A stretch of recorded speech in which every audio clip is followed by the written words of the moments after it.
하나님이 세상을 이처럼 사랑하사 독생자를 주셨으니 이는 그를 믿는 자마다 멸망하지 않고 영생을 얻게 하려 하심이라.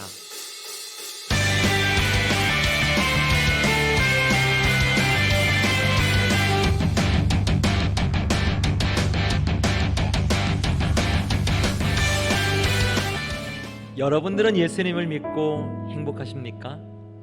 저는 예수님을 믿고 행복해졌다는 사람들을 좀 많이 봤습니다. 행복하대요. 그러면 도대체 왜 예수님을 믿고 행복해 할까요? 세상 사람들이 말하는 것처럼 이 종교라고 하는 것이 마약이나 아편과 같아서 자기가 파멸당하는 것을 빤히 알면서도 잠시 행복한 것과 같은 그런 거짓 행복에 빠지는 것입니까?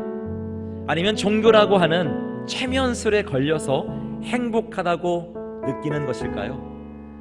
혹은 예수님을 믿는 것이 별로 행복하지도 않은데 그냥 자기 자존심이 허락하지 않아서 남에게 행복하다고 그냥 말하는 것일까요?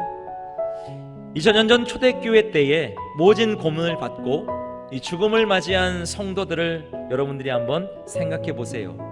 그들은 재물을 다 잃었습니다. 가족도 잃었어요.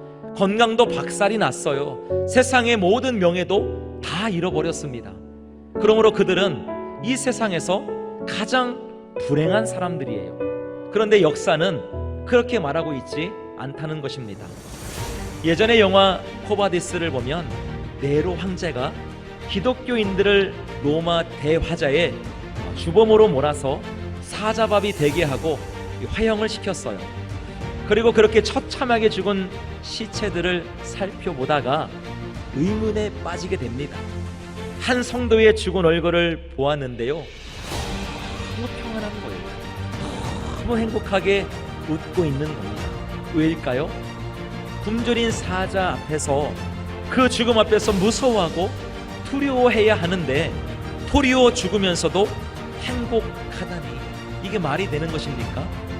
이에 대한 대답이 오늘 본문에 잘 나타나 있어요. 그렇습니다, 여러분. 예수 그리스도의 사랑이 어찌나 큰지 그 사랑의 힘으로 죽음까지도 넉넉하게 이긴다는 것입니다. 그래서 행복하다는 거예요. 그러나 오늘날 기독교인들은 하나님께서 이토록 우리를 사랑하셨다는 것을 우리의 머리로, 이 지식적으로는 잘 알고 있습니다. 아마 예수님을 믿으면서 요한복음 3장 16절 말씀을 모르는 분들은 아마 거의 없을 거예요. 하나님이 세상을 이처럼 사랑하사 독생자를 주셨으니 이는 그를 믿는 자마다 멸망하지 않고 영생을 얻게 하려 함이니라. 아마 이 구절은 하나님을 안 믿는 사람들도 많이 알고 있을 겁니다. 즉 하나님의 사랑은 믿는 자도 믿지 않는 자도 이 지식적으로는 알고 있다는 겁니다. 그러나 누군가는 그 사랑에 감격해서 몇 날 며칠을 울고 그리고 그 사랑을 주신 하나님께 자신의 인생을 맡겨드리고 하나님을 위해 죽기까지 헌신하는 그것도 아주 기쁘게 행복하게 한다는 것입니다. 사랑하는 여러분, 우리가 이 세상을 살아가면서 언제가 가장 행복한 날이었습니까? 예수님을 인격적으로 만난 그날이 가장 행복한 날이 아니겠습니까? 예수님의 그 사랑이 느껴지는 순간 너무나도 감격해서 울고 또 운 거예요. 그리고 이제까지 느껴지 못했던 무한한 사랑과 기쁨을 느끼게 되었다는 것입니다. 그리고 하늘을 향하여 이렇게 외치는 거예요. 행복하다, 행복하다. 사랑하는 여러분, 하나님은 사랑이십니다.